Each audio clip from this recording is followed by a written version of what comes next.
Radio J. Réfoy, Serge et Nicolas Rafale. Radio J. Bienvenue dans Réfoy. Bonjour à toutes, bonjour à tous. Bonjour Serge Rafale, docteur Serge Rafale. L'association homme-machine, l'hybridation cerveau-machine, nous nous expliquerons sur ce terme, n'est plus un fantasme de science-fiction, mais correspond dès à présent à une réalité qui a bénéficié des progrès des neurosciences et de l'intelligence artificielle. Mais, notre cerveau, organe structuré, organisé, hiérarchisé, fragile et déjà en surchauffe, sera-t-il capable de supporter une augmentation de ses capacités sans une explosion des maladies mentales, pourtant déjà largement répandues partout dans le monde? Après un coup de hache dans la tête qu'il était venu nous présenter à sa sortie en 2022 et qui évoquait les liens entre folie et créativité, le professeur Raphaël Gaillard, chef du pôle hospitalo-universitaire de psychiatrie de l'hôpital Sainte-Anne et de l'université Paris-Cité, nous propose son nouvel ouvrage « L'homme augmenté » chez Grasset. Il est avec nous, vous êtes avec nous aujourd'hui. Bonjour professeur.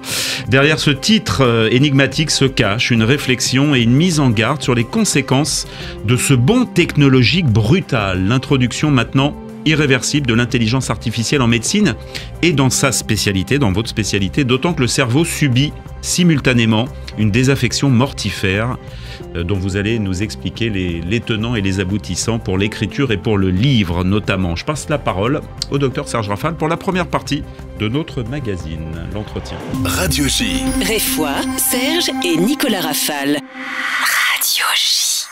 Professeur Gaillard, bonjour. Bonjour. Je suis heureux de vous accueillir à nouveau pour cette réflexion essentielle sur les conséquences de l'hybridation cerveau-intelligence artificielle. Le sujet qui vous tourmente n'est plus de savoir si l'augmentation de l'homme par la technologie est possible. C'est un fait avéré, nous en donnerons quelques exemples, mais de réfléchir et de répondre aux nombreuses questions qu'elle soulève et va soulever concernant ses objectifs, ses risques, ses dangers pour un cerveau déjà en surchauffe. Et plus généralement, le médecin, le chercheur que vous êtes, s'interroge sur la façon de prévenir ou d'accompagner ce mouvement inéluctable, en déplorant, comme l'a expliqué Nicolas, une relative mais récente désaffection pour la première et plus grande hybridation de l'homme qu'a constitué l'écriture et le livre. Et le psychiatre redoute tout particulièrement, avec ces deux événements, une hausse probable des maladies mentales, pourtant déjà si nombreuses. Oui, alors moi, ce que j'ai voulu d'abord faire, c'est montrer qu'il ne s'agit pas de science-fiction. C'est-à-dire que ces questions d'augmentation de l'homme, qui sont très présentes de fait dans la science-fiction, qui sont représentées que ce soit dans la littérature de science-fiction ou au cinéma. Matrix, l'homme qui valait des milliards. L'homme qui valait 3 milliards, pour citer une série célèbre. Eh bien, ça n'est plus de la science-fiction, c'est la réalité, et c'est même la réalité du soin. Et je pense qu'il est important de raconter comment aujourd'hui, nous pouvons hybrider cerveau et machine pour soigner, puisque c'est le but pour le médecin que je suis. Et qu'est-ce que signifie cette hybridation?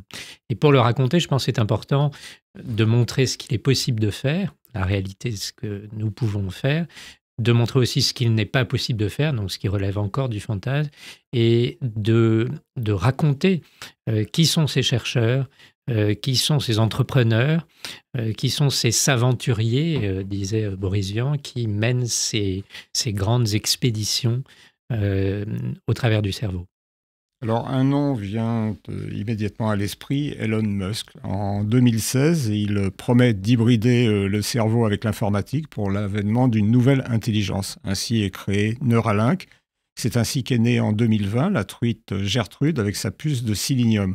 Et en janvier 2024 est implanté un jeune homme, Nolan Arbok, âgé de 29 ans, victime d'un accident de plongeon qui l'a laissé tétraplégique, une puce électronique. Elle lui permet de jouer par la pensée aux échecs, aux jeux de stratégie, aux courses de voiture avec son père. Tout n'est pas parfait, explique-t-il, mais c'est tout de même révolutionnaire. Et pour Musk, la seule riposte crédible à l'intelligence artificielle pour qu'elle ne surpasse pas l'intelligence humaine, c'était l'augmentation de la puissance du cerveau. Alors, ce qu'il faut raconter d'abord, c'est que ce type de prouesse technologique qui consiste à restaurer une capacité motrice chez un patient qui l'a perdu, un patient tétraplégique, donc qui a perdu la motricité de ses 4 membres. C'est quelque chose qui avait été fait, alors récemment, c'est dans les 3 dernières années, par des équipes universitaires et médicales de par le monde. Donc ce qu'a fait Elon Musk n'est pas une première, ça a déjà été fait ces dernières années. Le principe étant d'aller enregistrer le signal directement dans le cerveau. Ce signal, c'est celui qui permettait de commander les bras, les jambes qui ne répondent plus, le plus souvent suite à une rupture de la moelle épinière. Et ce signal est décodé par un ordinateur qui vient commander un bras mécanique ou bien un curseur sur un ordinateur. Et de cette façon, on peut restaurer des capacités tout à fait remarquables. Par exemple, il a été montré par une équipe de Stanford qu'on peut restaurer la capacité d'écrire d'un individu qui n'a plus la capacité de bouger ses mains.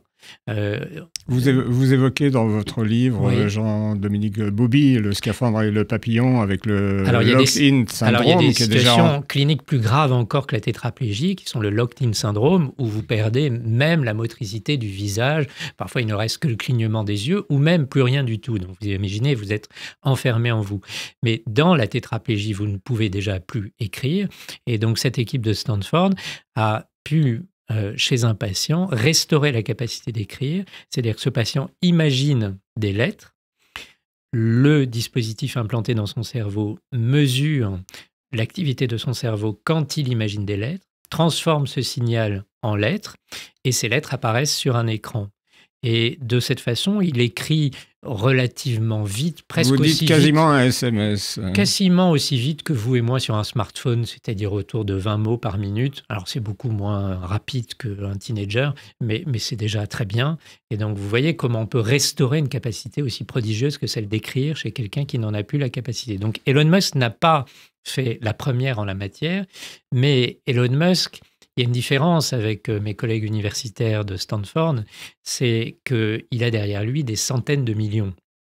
Ça fait une différence colossale. Et une deuxième différence, c'est que quand il réussit quelque chose, il ne le publie pas dans une revue scientifique internationale, il le publie sur son réseau social qui s'appelle Twitter, maintenant X, et donc la diffusion est spectaculaire.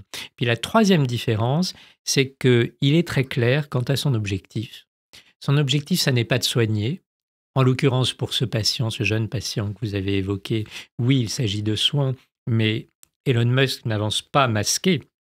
Il explique clairement que Neuralink a pour objectif d'augmenter l'intelligence de l'homme. Que Neuralink, qu'il a fondé en 2016, son objectif, c'est de faire face à l'intelligence artificielle qui est beaucoup plus puissante, d'après lui, que nous d'ici peu d'années. Et notre seul espoir serait de nous hybrider avec la machine pour faire face à cette intelligence artificielle.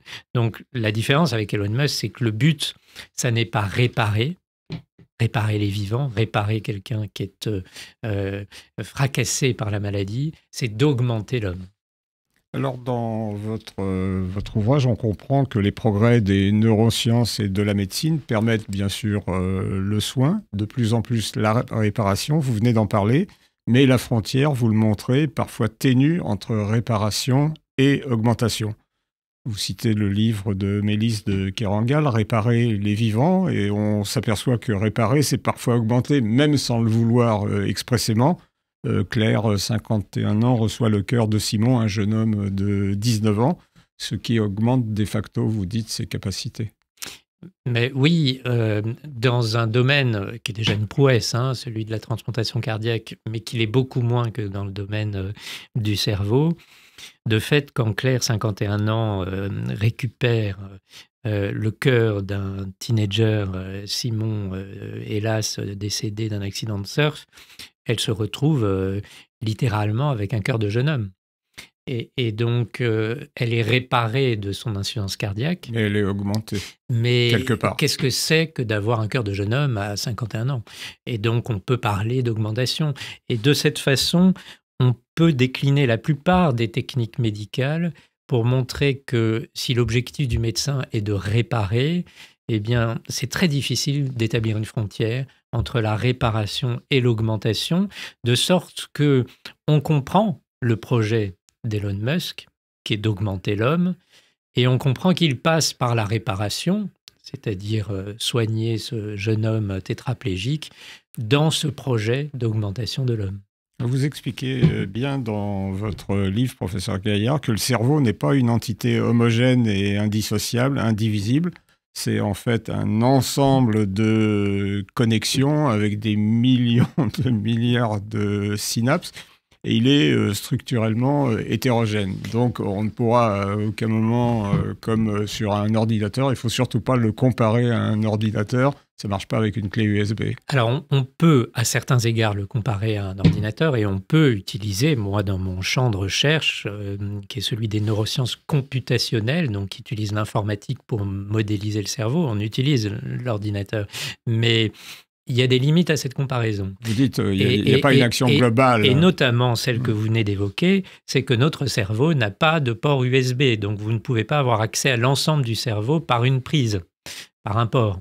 Et là, il y a encore quelque chose de l'ordre du fantasme de la science-fiction. C'est-à-dire qu'on pense qu'en mettant une puce à un endroit donné, on pourra accéder à l'ensemble du cerveau, ce qui n'est pas le cas. C'est-à-dire que quand vous mettez une puce à un endroit donné, vous accédez à ce que le cerveau pouvait faire à cet endroit donné.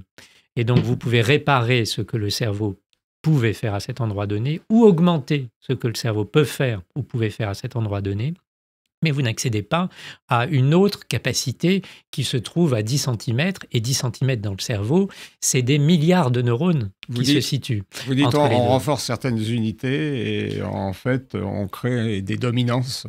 Alors exactement, ça aboutit à quoi ce constat? Si vous n'avez pas un accès global au cerveau et que vous pouvez seulement augmenter une faculté, eh bien, ça veut dire qu'en matière d'augmentation, je ne parle pas de réparation là, mais d'augmentation, vous allez par définition rompre l'harmonie de l'homme.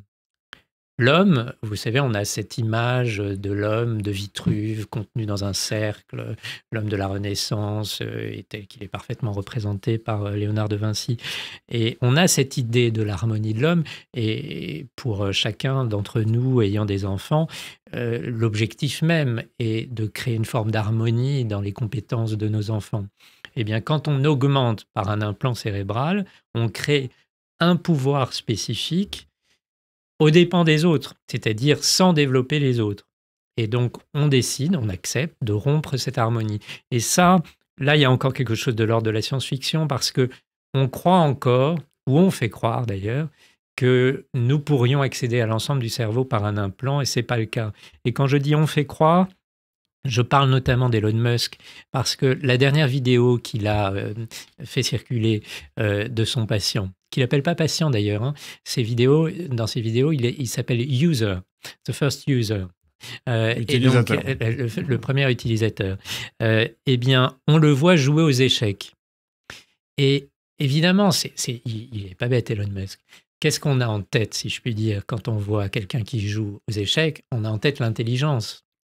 Et donc, on se dit que, oh là là, il a un implant dans le cerveau et il joue aux échecs. Et on se dit, il est intelligent. Mais en fait, tout ce que cet implant a restauré chez ce patient, c'est sa capacité à bouger par la pensée, ce qui est énorme, hein, les pièces du jeu sur l'échiquier. Mais ça n'a rien changé à son intelligence des échecs. Il savait jouer aux échecs avant et aujourd'hui, alors qu'il ne peut plus bouger les mains, on a restauré sa capacité à jouer aux échecs. Mais vous vous rendez bien compte que quand Elon Musk diffuse cette vidéo, il alimente l'idée qu'il augmente l'intelligence des hommes. Et donc son idée que son projet est bien l'augmentation globale de l'intelligence des hommes, ce qui n'est pas le cas. C'est passionnant, professeur Gaillard, ce que vous dites sur l'intelligence artificielle et la comparaison que vous faites avec les fourmis. Oui, parce qu'il faut bien comprendre que l'intelligence artificielle, elle procède aujourd'hui selon des modèles dits connexionnistes. Ça veut dire qu'on ne donne pas des ordres à l'intelligence artificielle en leur disant « si ceci, alors cela ». Un peu comme on pourrait expliquer pour se déplacer dans une ville, prendre la première à droite, puis la deuxième à gauche, puis la troisième à droite, et ainsi de suite, en programmant tous les mouvements. En fait, on laisse émerger l'intelligence. Et cette émergence de l'intelligence ressemble beaucoup à la façon dont émerge une forme d'intelligence collective alors que la fourmi n'est pas intelligente, d'un groupe d'individus sans intelligence, typiquement une fourmilière ou n'importe quel groupe d'insectes chez lequel on voit apparaître un comportement collectivement intelligent, mais qui à l'échelle individuelle n'est pas intelligent. Et c'est ça l'intelligence artificielle connexionniste, hein. C'est quelque chose pour lequel on a renoncé à maîtriser l'ensemble du processus. On laisse évoluer le système de sorte qu'émergent des propriétés intelligentes. Mais nous avons tous la crainte que la machine prenne le contrôle de l'homme. Vous dites, nous lui prêtons trop. En tous les cas, l'avantage qu'elle a, ça lui procure en fait un crédit inépuisable. Nous avons cette faculté. Alors, moi, dans le cœur de mon exercice comme psychiatre, mes collègues psychanalystes appellent même ça le transfert. On prête toujours plus à l'autre qu'il a lui-même. Il n'est pas différent, ce phénomène, avec l'intelligence artificielle. On lui prête des intentions, on l'anthropomorphise, on lui prête beaucoup plus qu'elle n'a. Et ça fait partie du pouvoir qu'elle a sur nous, que tout ce qu'on lui prête, en plus de l'intelligence que je pense elle a pour ce qui est des derniers modèles d'intelligence artificielle générative. Vous vous interrogez pour savoir si cette greffe de l'intelligence artificielle va prendre et vous expliquez que notre corps finalement est capable d'intégrer des pièces rapportées, de leur donner vie avec des résultats qui sont fascinants, mais vous restez quand même très sceptique sur les perspectives d'une harmonie parfaite entre des machines dont on ignore la stabilité et des corps qui ne les ont jamais rencontrés. Oui, et puis il faut, et vous l'avez dit en introduction, il faut rappeler que à l'heure actuelle, nous sommes confrontés à la réalité des troubles mentaux qui sont d'une fréquence épouvantable et d'une fréquence qui est d'ailleurs la même sous toutes les latitudes et toutes les longitudes. La schizophrénie, c'est 1% de la population générale partout, chez les Inuits ou chez les fermiers de l'Arkansas. Les troubles bipolaires, vous dites 2-3% de la population, c'est énorme. Et les dépressifs, une personne sur 5 va faire une dépression dans sa vie, c'est ça? Exactement. Et donc, c'est extrêmement fréquent. Et c'est tellement fréquent que nous pensons, en tout cas c'est l'une des hypothèses formulées, d'ailleurs à l'origine par un papier très important d'une équipe israélienne, que les troubles mentaux sont en fait la contrepartie de la puissance de notre cerveau. Au cours de l'évolution, nous avons fait le choix de la complexité, de la puissance pour notre cerveau, pour cet organe qu'est le cerveau. Mais pas de la robustesse. Et en faisant le choix de la complexité, on a renoncé à la robustesse. Parce qu'on ne pouvait pas tout avoir. Mais en faisant le choix de la complexité, on a renoncé à la robustesse. Et c'est quoi avoir renoncé à la robustesse? C'est par moment avoir des bugs. Et ces bugs, c'est ce dont nous faisons l'expérience au travers des troubles mentaux. Et c'est ce qui explique que c'est irréductible, on l'a partout, sous toutes les latitudes, et il faut y faire face, et au quotidien, pour le psychiatre que je suis. Alors si c'est déjà le cas aujourd'hui, si notre cerveau, en quelque sorte, ne se supporte plus dans la puissance spectaculaire qu'est la sienne, je considère que les mêmes causes produisant les mêmes effets, si on augmente encore sa puissance, ce prix à payer des troubles mentaux augmentera encore. Et donc, je m'attends à ce qu'il y ait davantage de troubles mentaux demain, en augmentant encore la puissance du cerveau par l'hybridation cerveau-machine. Avant de vous lire, professeur Gaillard, j'avais le sentiment que précisément ça pouvait décharger le cerveau d'une partie de ses activités. Et vous dites non, ça va augmenter ses compétences, ça va augmenter sa puissance, ça va augmenter sa fragilité. Oui, c'est bien davantage de ce côté-là qu'est la situation. Alors, on a quelques arguments, d'ailleurs, épidémiologiques en la matière, mais surtout, c'est le raisonnement là qui tient et qui m'amène à formuler cette hypothèse de l'épidémie à venir, ou en tout cas de l'augmentation à venir de la fréquence des troubles mentaux au travers de cette hybridation cerveau-machine. Peut-être qu'on en a d'ailleurs des signes faibles avec ce qu'on peut appeler l'hybridation faible aujourd'hui, c'est-à-dire la relation que nous avons avec nos smartphones, avec la technologie ambiante, qui n'est pas l'hybridation forte des implants nous permettant d'avoir une vraie interface cerveau-machine, mais c'est déjà une forme d'interface cerveau-machine. Hein. La relation que nous avons avec nos smartphones, l'émission a commencé depuis peu longtemps, mais je peux vous assurer, alors que j'ai un grand plaisir à discuter avec vous, que j'ai pensé plusieurs fois à mon téléphone portable. C'est-à-dire qu'il est présent à moi, il est en quelque sorte presque en moi, à tel point que je ne peux pas m'empêcher d'y penser. Et donc, il y a déjà une forme d'hybridation et il se trouve que nous observons de fait une augmentation de certains troubles mentaux pour lesquels nous nous posons des questions, pour lesquels nous n'avons pas, je reste prudent, hein, de réponse définitive. Quels sont les effets des écrans? Et vous savez qu'une commission a été mise en place, mais en tout cas, il y a de quoi se poser la question quant à l'hypothèse que je formule d'une augmentation à venir des troubles mentaux. Mais comme moi, mon métier, c'est de soigner. Et quand on soigne, je crois qu'il faut être résolument optimiste parce que si on n'est que Cassandre à considérer qu'on va vers le pire, c'est pas possible. Mon métier est d'espérer puisque j'accompagne des personnes pour les soigner. Eh bien, j'ai voulu essayer de comprendre si certaines choses pouvaient nous orienter vers une perspective positive. Je vais le dire autrement, puisque j'annonce qu'il va y avoir de la casse avec cette hybridation cerveau-machine, est-ce qu'il y a des moyens de limiter la casse? Et vous faites une grande déclaration d'amour à l'écriture et à la lecture. Évidemment, parce que cette hybridation que nous décrivons, elle m'apparaît comme venant en écho à la grande hybridation de l'humanité, qui est celle de l'avènement de l'écriture. Au fond, ce que l'on reproche aujourd'hui à la technologie, on parle parfois de l'effet Google en disant il n'y a plus besoin de retenir quoi que ce soit.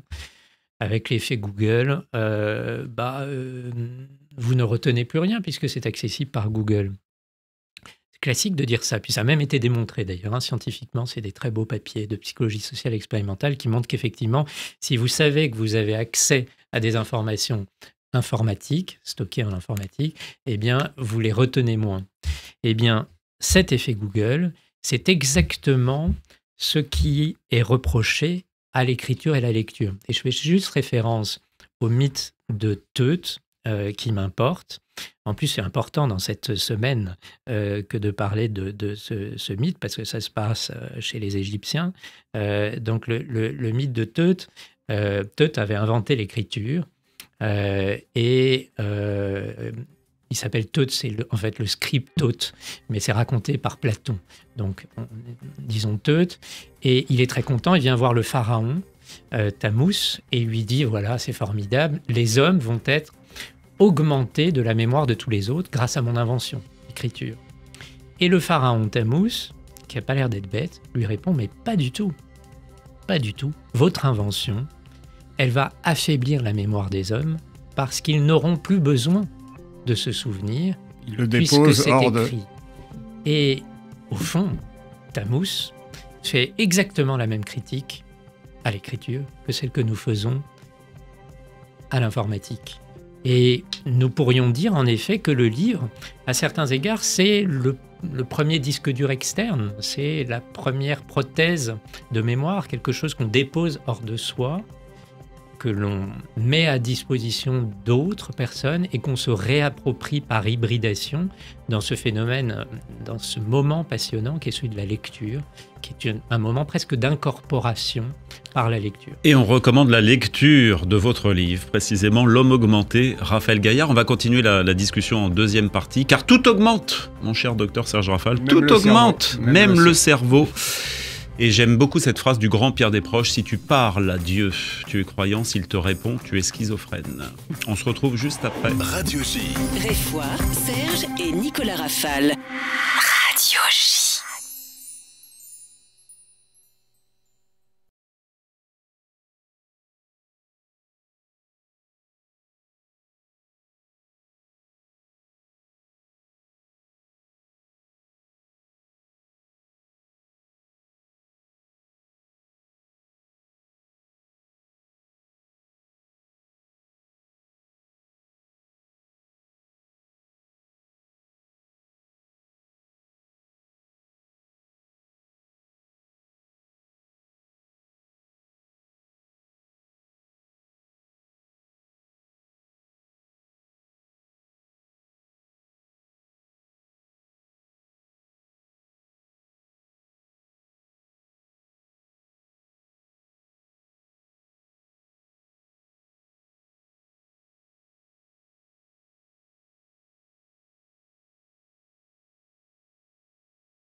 Radio J. Réfoy, Serge et Nicolas Rafal. Radio J. De retour pour cette deuxième partie absolument passionnante de ce numéro de Réfoy, l'homme augmenté, avec le professeur Raphaël Gaillard.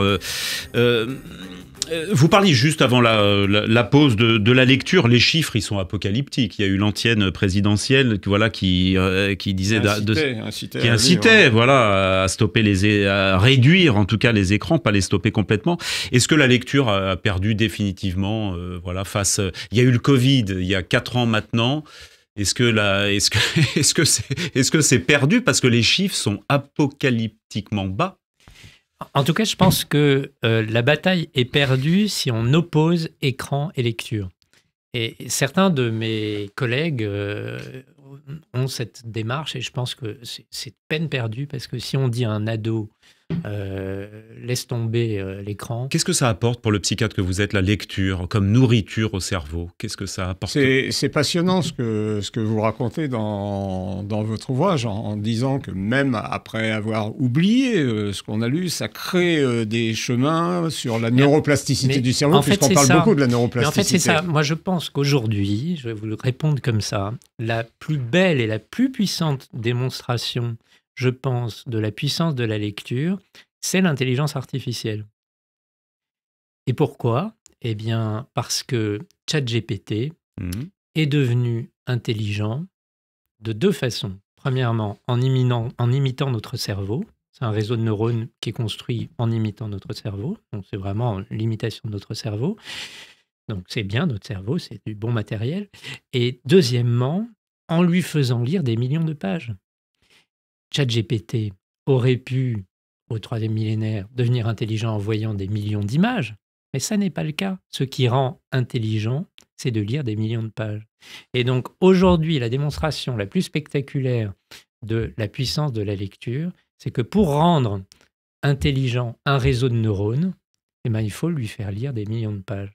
Ben, c'est exactement la même chose pour notre cerveau. D'ailleurs, ChatGPT est une imitation de notre cerveau.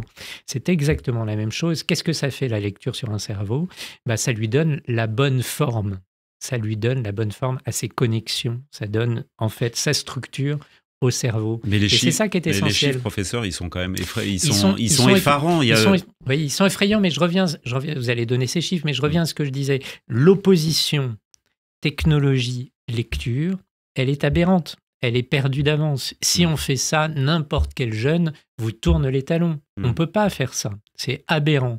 Par contre, et je crois que là, il y a une possibilité, expliquer que pour réussir l'hybridation technologique, il faut encore, à l'échelle individuelle, avoir répété ce qui a réussi à l'échelle collective, à savoir l'hybridation par l'écriture et la lecture. En quelque sorte, il faut s'y être préparé comme, je ne sais pas, moi, un sportif ne se met pas à courir sans s'être échauffé. Eh bien, il faut d'abord s'être préparé, il faut avoir donné forme à son cerveau par la grande hybridation qui est celle de l'écriture et la lecture. Ensuite, bien sûr que l'hybridation technologique, on va pas la repousser. Elle est inéluctable, elle est déjà là. C'est plus de la science-fiction, vous ai-je dit. Mais simplement, il faut y préparer son cerveau. Et donc, nos jeunes... Eh ben, là, c'est un enjeu, mais c'est un enjeu important à l'échelle de chaque famille et à l'échelle de l'éducation nationale. Il faut savoir faire des choix, il faut savoir s'organiser pour que la lecture précède les écrans. C'est dans ce sens-là, mais pas pour dire non aux écrans. Je crois que ça c'est complètement aberrant. C'est fantastique, la technologie. Je dirais même d'ailleurs qu'à l'heure actuelle, on a un paradoxe. L'IA, la plus puissante, ChatGPT, est devenue intelligente par la lecture, et nous abandonnons la lecture. Vous vous rendez compte du paradoxe? Est-ce que cette augmentation, l'homme augmenté, vous qui avez étudié l'histoire de la médecine en tant que professeur de psychiatrie, est-ce que on est là face à une augmentation, c'est un terme positif, l'augmentation, à l'augmentation qui est la plus périlleuse pour l'avenir de l'homme, de l'intelligence humaine, de l'être humain? Je ne sais pas si c'est la plus périlleuse. Elle a ses périls. Qu'est-ce qu'elle vous inspire, cette augmentation de l'homme augmenté? Elle m'inspire à la fois l'enthousiasme du chercheur, l'enthousiasme, la curiosité de la nouveauté, de de l'intelligence, en fait. Moi, dès qu'on me parle d'intelligence, ça me passionne, y compris quand c'est de l'intelligence artificielle. Donc, il y a beaucoup d'enthousiasme de ma part pour cette piste, et je vous ai dit que j'aimais bien le mot s'aventurier de Boris Vian. Et puis, en même temps, il faut avoir conscience des risques. Et les risques, j'ai évoqué, c'est qu'il y aura davantage de troubles mentaux. Et je fais l'hypothèse que pour se préparer au mieux à cette hybridation technologique, eh bien, il faut revivre l'hybridation fondamentale de l'humanité, celle du livre, celle de la lecture et l'écriture. Et ça, c'est décisif à l'échelle individuelle, c'est-à-dire celle de nos enfants, en fait. Et ça, en fait, il ne s'agit pas seulement de faire le constat que les enfants ne lisent plus, il s'agit de prendre le taureau par les cornes et de faire en sorte que la lecture et l'écriture soient un apprentissage décisif pour que ces mêmes enfants réussissent leur hybridation technologique. Vous pas parlez, en tournant le dos à la technologie. Vous parlez dans votre livre des instituteurs, en prenant le terme tuteur. J'aime beaucoup ce mot, instituteur, parce qu'il faut en entendre toutes les sonorités. C'est vraiment ce qui fera tenir un enfant.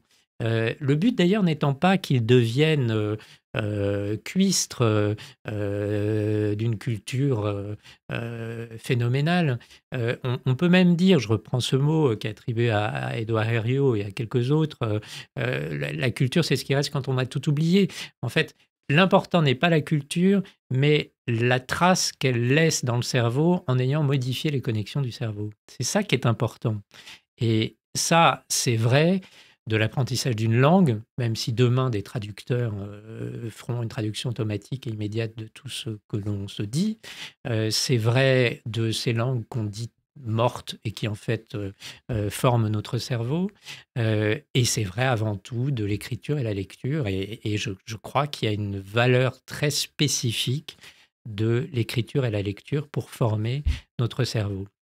Sans tourner le dos à la technologie. J'insiste vraiment là-dessus. Est-ce que tout au long de votre pratique hospitalière, clinicienne, est-ce que vous avez constaté vous disiez il y a une prolifération des maladies mentales. Est-ce qu'il y en a de plus en plus? À quoi elles sont inhérentes? Oui, à alors, quoi alors d'abord, nous, la psychiatrie va pas très bien. On travaille beaucoup trop. Le pôle dont je suis responsable reçoit 12 000 patients par an. Et vous savez que la psychiatrie publique ne va pas très bien. Pourtant, dans un grand centre, Sainte-Anne, ça manque de personnel. Oui, vraiment. Ce que l'on voit, c'est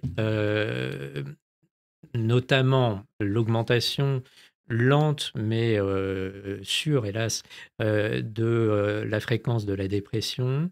Et puis, on voit des populations touchées qui ne l'étaient pas jusque-là. Je pense notamment à cette population qu'on appelle les préadolescents, qu'on appelait autrefois en psychanalyse la période de latence. Et ça disait bien ce que ça voulait dire, la période de latence, c'est-à-dire qu'il ne se passait pas grand-chose, c'est entre 8 et 12 ans.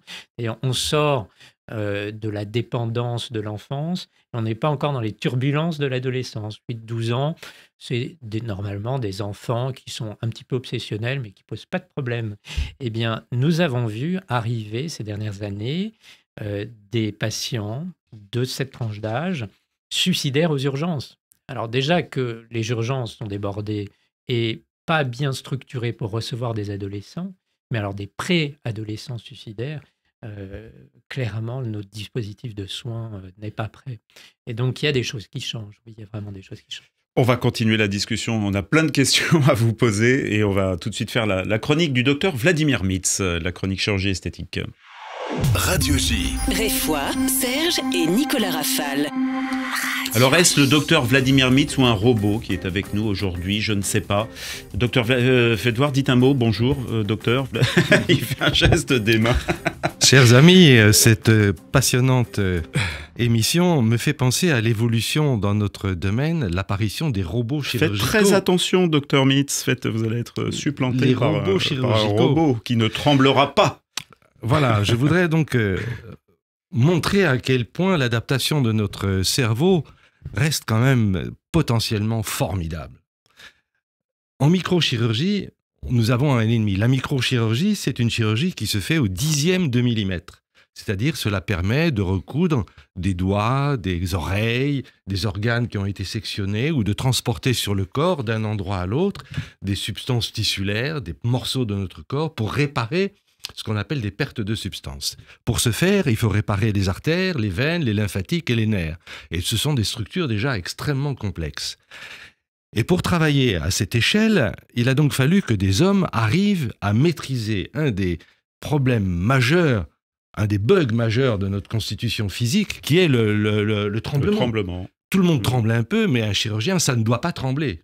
Mais quand on arrive à l'échelle du millimètre, le chirurgien tremble aussi. Et donc, comment on fait pour annihiler ce tremblement ? Il a fallu attendre les années 1970 pour que des chirurgiens arrivent à imaginer avec un microscope de pouvoir opérer sous microscope avec des instruments très spécifiques qu'ils fabriquaient eux-mêmes, sorte de pinces de bijoutier aux morts extrêmement fins et qui permettaient de saisir une artère quand elle était sectionnée pour passer des fils à l'intérieur et pour recoudre. Et je me souviens qu'à partir de ces années-là, la microchirurgie a petit à petit bouleversé toutes les actions de notre spécialité. Et j'étais allé, moi, aux États-Unis avec un chirurgien qui avait inventé cette technique, qui s'appelait Harry Bonke, qui avait commencé à couper des oreilles des lapins et de les remettre.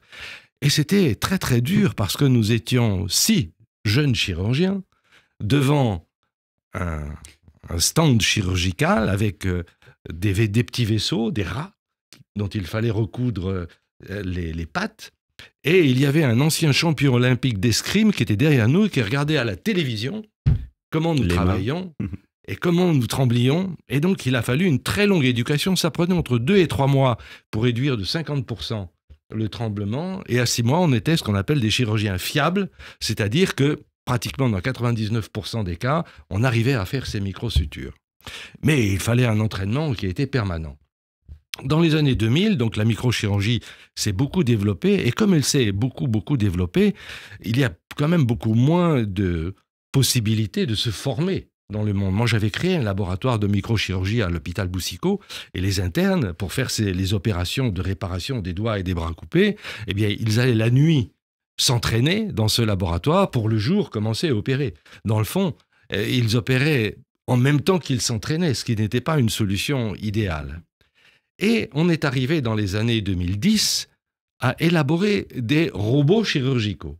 Alors ça, c'est quelque chose qui est extraordinaire. C'est pas un être humain, le robot, c'est une sorte de plateforme avec des bras.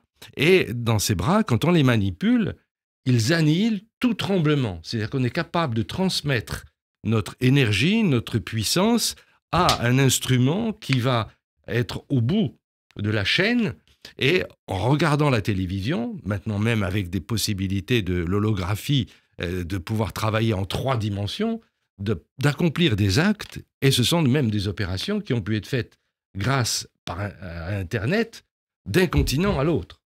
C'est donc un progrès extraordinaire, et on peut dire que les chirurgiens est devenu un des premiers hommes augmentés, peut-être pas sans la puce dans son cerveau, mais à cause de toute cette éducation manuelle, la transformation de son cerveau lui a permis de faire des actes qui étaient considérés comme invraisemblables il y a encore 20 ans.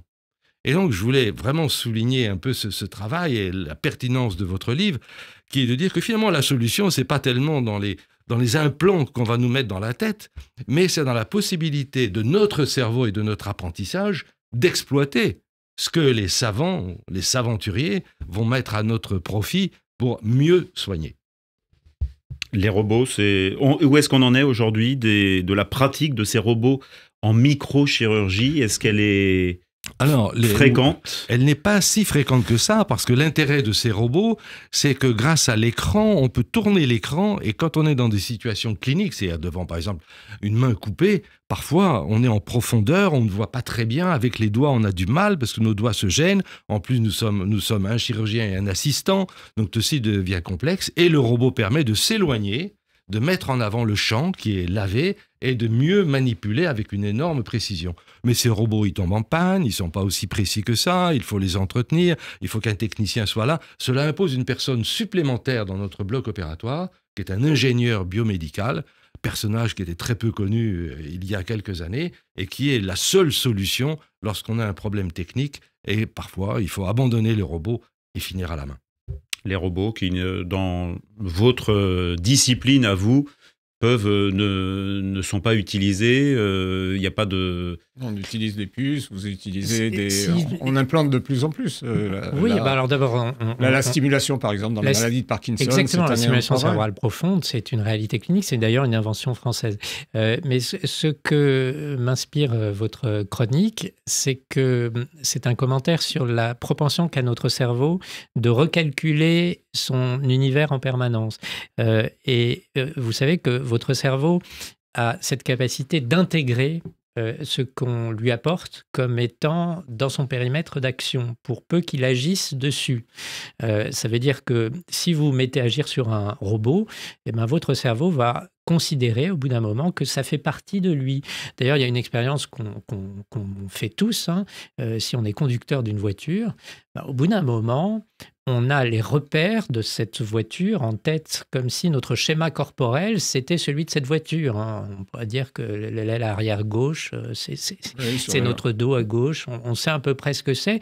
D'ailleurs, à tel point que c'est pas loin de nous faire du mal au sens de la douleur si on abîme la voiture à tel endroit, parce que de fait, nous avons intégré cet objet sur lequel nous agissons et surtout avec lequel nous agissons sur le monde comme étant partie de nous. Et le cerveau a cette propriété pour les choses qui sont extérieures à lui, extérieures au corps.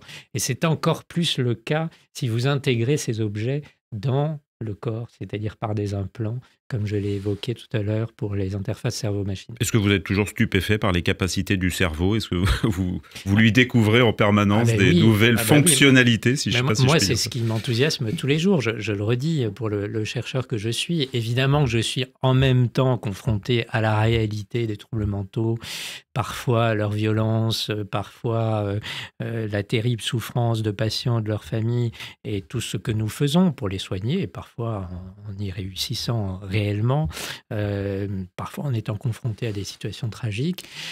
Mais je dois dire que je conserve pour cet organe une fascination chaque jour renouvelée parce qu'il est absolument spectaculaire. Vous évoquez une étude israélienne récente, c'est 2019, je crois, qui a montré qu'à la différence du singe, du primate, qui a privilégié la solidité, le cerveau humain, lui, alors c'est plus l'élasticité, la flexibilité, une meilleure adaptation plutôt que de la robustesse. Exactement, donc c'est cette étude à laquelle je faisais référence qui est très importante, probablement dans la plus grande revue internationale de sciences qui s'appelle Cell.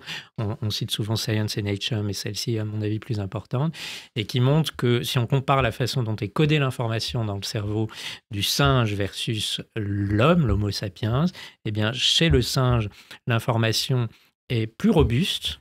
Chez l'homme, elle est moins robuste mais plus complexe. Et comme je vous l'ai dit tout à l'heure, cette complexité nous permet de faire davantage de choses, plus de puissance, mais ayant perdu cette robustesse, eh bien, nous connaissons des bugs et il nous arrive de prendre des vessies pour des lanternes, de connaître des hallucinations, de déprimer, etc. C'est-à-dire de faire l'expérience des troubles mentaux. Alors, il y a l'histoire aussi fascinante de là, on est dans le film avec Bill Murray, Un jour sans fin. C'est l'histoire d'un patient, Henri Molaison, célèbre en neuropsychologie. On lui a enlevé les 2/3 des hippocampes pour le guérir d'une épilepsie sévère. Les hippocampes, c'est quoi? Rappelez-nous. Ça permet Les hippocampes, c'est des petites structures en forme d'hippocampe qui se trouvent au cœur du cerveau, la partie temporale du cerveau, et qui jouent un rôle clé dans l'encodage, donc dans la mémorisation. Dans la maladie d'Alzheimer. Et qui sont atteintes typiquement dans la maladie d'Alzheimer dite typique, qui est voilà, donc c'est exactement ça. Il se réveille guéri, mais amnésique. Il est capable de se remémorer le passé, mais il ne peut pas se créer de nouveaux moments. Exactement. Et donc, pour lui, effectivement, c'est toujours la même chose qui se répète, puisqu'il oublie à mesure. C'est le médecin qui vient le voir. Donc, le médecin qui vient le voir. Mais le corps. Garde une forme de mémoire. Alors, effectivement, le médecin qui vient le voir, eh bien, s'il revient 5 minutes après, il lui redit bonjour comme s'il ne l'avait jamais vu. Mais si ce médecin a la mauvaise habitude de lui serrer la main trop vigoureusement en lui faisant mal, eh bien, il y a un moment où ce patient HM va ne pas tendre sa main à ce médecin qu'il ne se souvient pas avoir rencontré. Ça veut dire qu'il ne se souvient pas qu'il connaît cette personne, mais son corps, eh bien, a la mémoire de cette main trop vigoureuse. et il évite de lui tendre. Ça veut dire qu'il n'y a pas une zone de la mémoire, ça veut dire qu'il y a plusieurs zones. Exactement, il y a plusieurs mémoires en fait. Et d'ailleurs, il y a pas dans le cerveau une zone de la mémoire. Certains ont fantasmé ça pour aller détruire spécifiquement un souvenir, c'est plus compliqué que ça. Il y a des processus et des types de mémoire différents. Un mot, professeur Raphaël Gaillard, sur le phénomène, on en avait parlé dans Réfoy, sur le phénomène étrange du membre fantôme. Il y a une douleur qui émane d'un membre qui n'est plus là, qui n'existe plus. C'est quoi le membre fantôme ? D'abord, c'est terrible parce que pour les patients, c'est des douleurs terribles et nos traitements antalgiques ne marchent pas bien. Les antalgiques morphiniques ne marchent pas du tout et puis même les molécules que nous utilisons en la matière ne marchent pas très bien. C'est quoi ?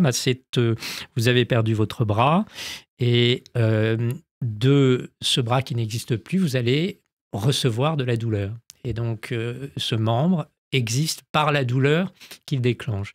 Et nous considérons en fait que le cerveau est resté bloqué avec l'idée que le bras existe et génère lui-même des informations de ce bras qui n'existe pas. Et un chercheur absolument génial, qui s'appelle Ramachandran, mais vraiment génial, il a fait ses premières publications dans Nature à 17 ans, un type absolument génial, va avoir une idée simplissime. Alors pour le coup, c'est pas un robot chirurgical, c'est un truc à $10.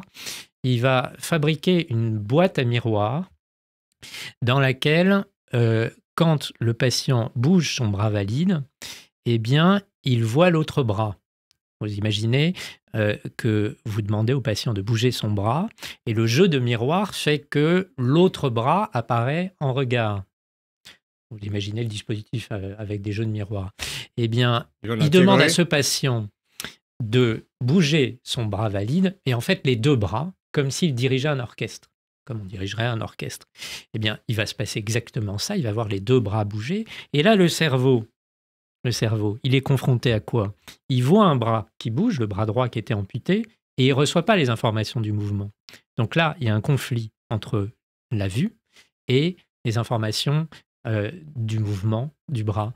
Et à ce moment-là, le cerveau va résoudre le problème du membre fantôme et il va faire quelque chose d'incroyable. Il va amputer le membre amputé et il supprime la douleur.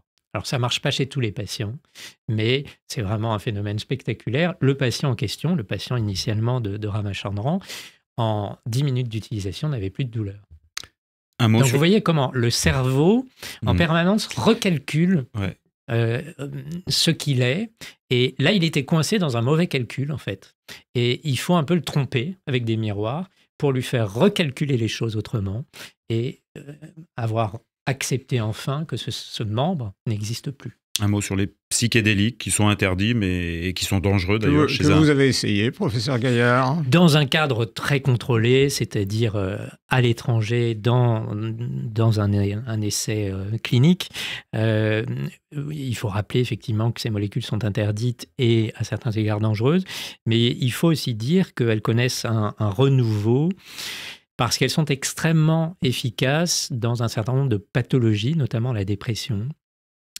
Et nous participons d'ailleurs à ce type de développement à l'hôpital Sainte-Anne, dans différents essais thérapeutiques qui sont en cours de lancement.